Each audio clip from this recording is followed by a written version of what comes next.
Paris Olympics లో ఓ అరుదైన సంఘటన చోటు చేసుకుంది.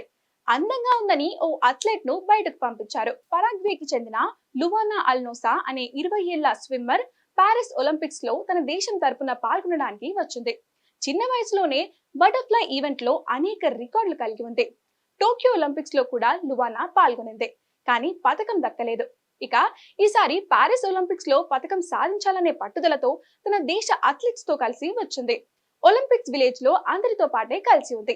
100 మీటర్ల బటర్ఫ్లై కేటగిరీలో క్వార్టర్ ఫైనల్స్ కూడా గెలిచి సెమీస్ కు చేరుకుంది. కానీ దురదృష్టవశాత్తు సెమీస్ లో వెనుదిరిగింది.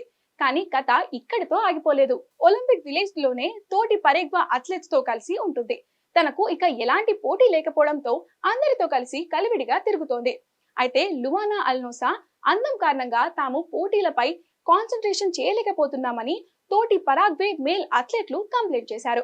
తన అందంతో ఆమె చాలా డిస్టర్బ్ చేస్తుందని, అంతేకాకుండా తమ ఏకాగ్రత దెబ్బతినేలా వ్యవహరిస్తుందని ఆరోపించారు.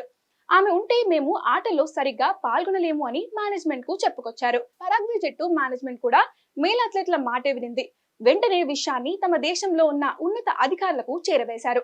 ఇంకేముంది, లువానా అందం కారణంగా పరాగ్వే ఆటగాళ్లు సరైన ప్రదర్శన చేయలేకపోతున్నారని డిసైడ్ అయ్యారు. వెంటనే ఆమెను దేశానికి తట్టాబుట్టా సర్దుకొని వచ్చేయాలని హుకుం జారీ చేశారు. వాస్తవానికి ఓడిపోయిన ఆటగాళ్లు ఒలింపిక్స్ ముగిసే వరకు విలేజ్ లో ఉండటానికి అర్హులే. కానీ స్వయంగా పరాగ్వే టీం మగ ఆటగాళ్లే కంప్లైంట్ చేయడంతో ఆమెను బయటకు పంపించగా తప్పలేదు.